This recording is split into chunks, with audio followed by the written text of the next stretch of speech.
वैसे जरूरी नहीं है, लेकिन वीडियो को लाइक या फिर डिसलाइक कर दिया करें। पहले मैं द ड्राउन्ड जायंट मूवी को एक्सप्लेन करूंगी। इस मूवी के स्टार्ट में हम 3 साइंटिस्ट को बीच पर जाते हुए देखते हैं, जिनमें से एक आदमी स्टीवन हमें डेड जायंट के बारे में ये स्टोरी सुनाएगा। असल में इस समंदर में एक दिन पहले एक काफी बड़ा तूफान आया था, जिसकी वजह से एक डेड जायंट बीच पर आ गया था। उस डेड जायंट को देखकर फिशरमैन काफी हैरान थे और इसीलिए वो इस बारे में पुलिस को इन्फॉर्म भी करते हैं, लेकिन कोई भी उनकी बात पर यकीन नहीं करता। लेकिन जैसे जैसे लोग बीच को विजिट करते हैं तो उनके पास सुनाने के लिए सिर्फ जायंट की कहानियाँ थी, और अब साइंटिस्ट खुद बीच को विजिट करने का डिसाइड करते हैं, जहाँ वो खुद उस जायंट को अपनी आंखों के सामने देख रहे थे, जिसके बारे में वो काफी बार सुन चुके थे। उस जायंट को देखने के लिए बहुत सारे लोग आए हुए थे वहाँ पर, लेकिन कोई भी उसे टच नहीं कर रहा था क्योंकि सारे उससे डर रहे थे। अब यहाँ पर स्टीवन और उसके आदमी अंदाजा लगाते हैं कि शायद उसका वेट 80 टन के करीब होगा। स्टीवन उनसे कहता है कि जायंट के बारे में मैंने ये सुना है कि इनकी एज का अंदाजा लगाना बहुत मुश्किल है, पर स्टीवन उसके नोज और लिप्स को देखते हुए कहता है कि ये एक यंग जायंट था। वो तीनों साइंटिस्ट उस जायंट की बॉडी के आसपास खड़े होकर उस पर रिसर्च कर रहे थे। स्टीवन इस दौरान उसके हाथ के पास जाता है, जो कि तालाब की लुक दे रहा था, यानी उसका हाथ इतना बड़ा था कि पानी जमा होने के बाद वो एक तालाब बन गया था, जिसमें छोटी छोटी मछलियाँ तैर रही होती हैं। स्टीवन का कहना था कि इस जायंट की साइज से भी ज्यादा हैरान कर देने वाली बात तो ये है कि जायंट अभी तक एग्जिस्ट करते हैं, और वो बीच पर खड़े हुए लोगों को जायंट से कंपेयर करते हुए कहता है कि ये तो जायंट की छोटी छोटी अनकम्प्लीट कॉपीज हैं। अभी स्टीवन उसे देखकर हैरान हो ही रहा था कि तभी उसकी एक कलीग उस जायंट की बॉडी पर चढ़ जाती है और वहाँ मौजूद वो सब लोगों को बताती है कि ये बिल्कुल सेफ है। तभी सुनकर वो सब लोग जल्दी से उस जायंट की बॉडी पर चढ़ जाते हैं, और ऐसा करके वो लोग काफी खुश हो रहे थे। कोई उस जायंट की बॉडी पर जंप कर रहा था तो कोई खेल रहा था, लेकिन स्टीवन ना तो उसे टच करता है और ना ही उस पर चढ़ता है। दूसरी तरफ उसकी कलीग उस जायंट के बारे में नोट्स बना रहे थे, और जैसे जैसे टाइम गुजरता जा रहा था वहाँ उस जायंट से खेलने के लिए लोग कम होते जा रहे थे, क्योंकि सब लोग अपने अपने घर जा रहे थे। फिर 3 दिन के बाद स्टीवन दोबारा यहाँ पर आता है, क्योंकि उसका उस जायंट में इंटरेस्ट बढ़ गया था, और उसका दावा था कि उसे इस जायंट पर नजर रखते हुए कोई भी परेशानी नहीं हो रही है, क्योंकि वो जायंट उसके आसपास के लोगों की निस्बत ज्यादा जिंदा था। फिर वो दिखता है कि वहाँ पर कुछ बच्चे जायंट के ऊपर स्लाइड खेल रहे हैं, और कुछ आदमी तो उस जायंट को काटने की तैयारी कर रहे थे। तो आज वो जायंट के पास देर तक रुकने का इरादा करता है ताकि जायंट के पास कोई भी ना हो, लेकिन जैसे ही वो जायंट के पास आता है तो वो दिखता है कि जायंट डिके होना स्टार्ट हो गया है, और उसका हर एक बॉडी पार्ट काफी अजीब दिख रहा है। अब यहाँ वो जायंट के कान पर एक लड़की को देखता है, जो उस जायंट के कान को एज अ चेयर यूज कर रही थी। स्टीवन नोटिस करता है कि जायंट के फेस से उसकी यूथफुल लुक खत्म हो गई है, यानी अब वो जवान नहीं दिख रहा। तब वो अंदाजा लगाता है कि समंदर में बहुत अरसा रहने की वजह से उसके टिश्यूज खराब हो गए हैं, जिसकी वजह से उसकी बॉडी काफी जल्दी खराब हो गई है। स्टीवन जायंट के फेस पर एक इंसेक्ट देखता है, जो कि उसके मुंह में जा रहा था। तब स्टीवन सोच रहा था कि इंसेक्ट के उसकी मंजिल तक पहुंचने से पहले ही ये जायंट डिके हो जाएगा, और अब स्टीवन बहुत ज्यादा हिम्मत करके उस जायंट के ऊपर चढ़ता है। अब जायंट की चेस्ट पर चढ़ने के बाद वो जायंट की बाजू को देख रहा था, जो बिल्कुल डिके हो चुका था, और कुछ बचा हुआ पार्ट्स इंसेक्ट्स और बाकी बर्ड्स खा रहे थे। यहाँ अब उसकी आंखों के ऊपर अब एक अजीब सा कवर आ गया था, जो कि उसकी आईज को भी एक तालाब जैसी लुक दे रहा था। फिर स्टीवन उसकी आंखों में अपना शेडो देखता है और सोचता है कि इस जायंट के डिके होने की तकलीफ उस तकलीफ से कम है जो उसे तन्हाई ने दी है। इसके बाद वो यहाँ से चला जाता है। फिर नेक्स्ट टाइम जब स्टीवन उस जायंट के पास जाता है तो देखता है कि उसकी आर्म्स और लेग्स डिके हो चुके हैं, और अब वो उसकी बॉडी को गौर से देख रहा था, जहाँ पर जायंट की बॉडी की इंसल्ट की जा रही थी, और इंसल्ट करने वाले कोई और नहीं बल्कि इंसान ही थे। अब हालांकि ये जायंट भी तो इंसान की तरह का ही एक क्रिएचर था। फिर नेक्स्ट डे स्टीवन जब दोबारा से उस जायंट के पास आता है तो वो देखता है कि उस जायंट का तो सर भी उतार दिया गया है, और बर्ड्स और इंसेक्ट्स उस जायंट को खा रहे हैं। अब सर के बगैर उसकी बॉडी इंसानों जैसी बिल्कुल भी नहीं लग रही थी। अब इसी के साथ ही स्टीवन और इस डेड बॉडी का रिलेशन भी कम हो रहा था, जो कि इस डेड बॉडी ने बनाया था। फिर इसके बाद वो काफी दिनों तक बीच पर नहीं आता। फिर काफी हफ्तों बाद जब वो बीच पर आता है तो ये देखकर वो काफी हैरान हो जाता है कि अब उसके पास कोई भी ऐसी चीज बाकी नहीं रही जिसकी वजह से वो इंसान लगे, और वहाँ पर जो बाकी रह गया था वो उस इंसान का डिकेट गर्ट था। और अब उन सब लोगों का उस जायंट पर से इंटरेस्ट खत्म हो गया था। अब इवन काफी महीने गुजर जाते हैं और लोग तो अब जायंट की एंट्री को भी भूल जाते हैं, और जायंट की बॉडी के अलग अलग पार्ट्स और बोन्स जगह जगह पर एज अ डेकोरेशन देखने को मिलते हैं। फिर एक दिन साइकिलिंग करते हुए स्टीवन उस जायंट का स्कल एक खाली मैदान में देखता है। उसका ख्याल था कि अगर वो इस सिटी को गौर से देखेगा तो उसकी नोज और एयर्स की बोन्स भी मिल जाएंगी, क्योंकि स्टीवन के मुताबिक जायंट की हड्डियों से बनी ये डेकोरेशन ज्यादा अच्छी है उन यादों से जो स्टीवन के दिमाग में है। अब यहाँ पर उस जायंट के कुछ बॉडी पार्ट्स को सर्कस में भी रखा गया था और अब साइंटिस्ट का कहना था कि जिसने भी उस जायंट को देखा है वो उसे मॉन्स्टर ही समझते थे जो कि मर चुका था, लेकिन वो जायंट उसके लिए आज भी जिंदा था और वो अक्सर अपने ड्रीम में देखता है कि जायंट उसके शहर से गुजर रहा है और अब वो वापस समंदर में जाने के लिए जगह जगह से अपनी बॉडी के टुकड़े उठा रहा है। अब ये मूवी हमें एक डीप मैसेज देती है कि कैसे एक इंसान इस दुनिया में आता है, कैसे लोगों की जिंदगियों पर असर छोड़ता है, वो लोगों से सीखता है, उन्हें सिखाता है,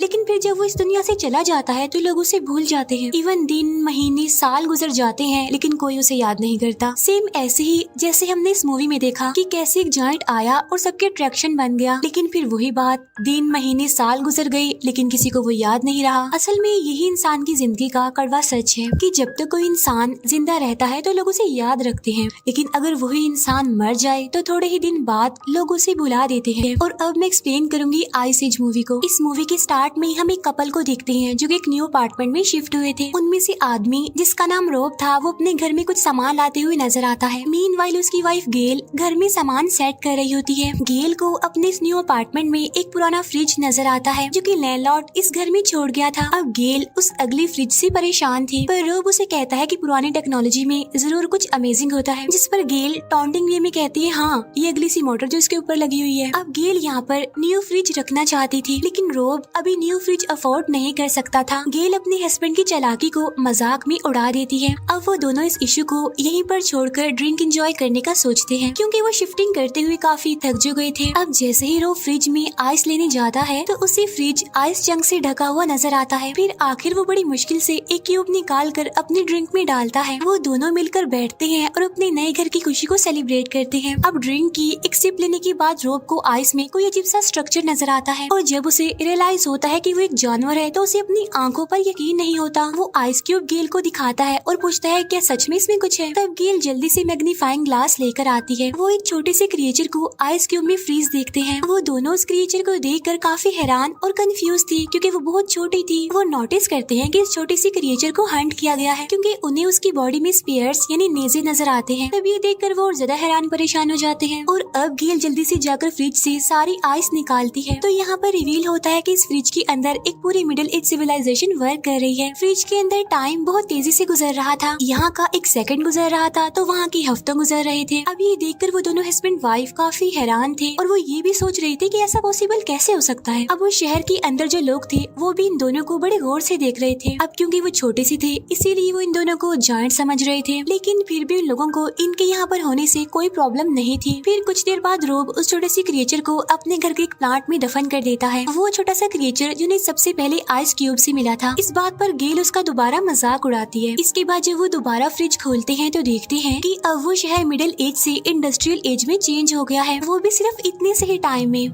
क्योंकि वो सिर्फ थोड़ी ही देर के लिए फ्रिज से दूर हुए थे, लेकिन उस शहर में तो सदियां गुजर गई थी और अब उनके देखते ही देखते वहाँ पर कुछ ही मिनट्स में बड़ी बड़ी बिल्डिंग्स बन गई थी। अब ये देखकर रोब काफी उदास था क्योंकि वो उस टाइम को मिस कर रहा था जो उन्होंने स्टार्ट में देखा था। वो सोच रहा था कि फ्रीजर के अंदर के लोग उन्हें क्या समझते हैं, क्या वो इन्हें गौर तो नहीं समझ रहे।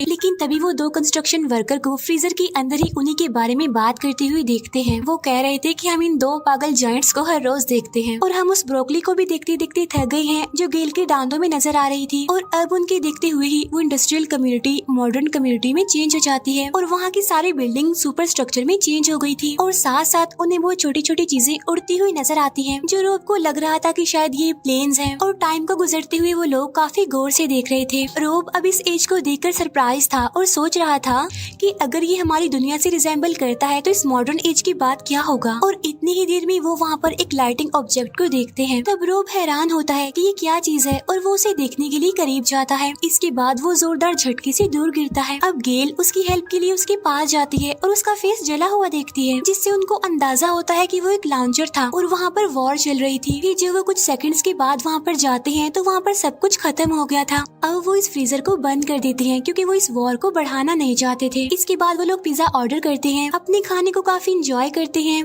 और अब उनको तकरीबन 1 घंटा गुजर गया था। उन्होंने अभी तक फ्रिज को खोल कर नहीं देखा था कि वॉर खत्म हो गई है या फिर नहीं। अब रोब कहता है कि हमें उस फ्रिज को दोबारा खोलना चाहिए, लेकिन इस बार वो शायद डर रहे थे। वो वहाँ पर सब कुछ खत्म हुआ देखने से डर रहे थे, लेकिन जब वो फ्रिज खोलते हैं तो वो काफी हैरान रह जाते हैं ये देखकर कि वहाँ पर वॉर खत्म हो गई है और छोटे छोटे इंसानों ने सब कुछ रिकवर कर लिया है। वो वहाँ छोटी छोटी फ्लाइंग कार्स को भी देखते हैं जो कि सिटी में पर्ल्स की तरह लग रही थी। वो सिटी की इस स्टेज को अपने फ्यूचर से कंपेयर करते हैं।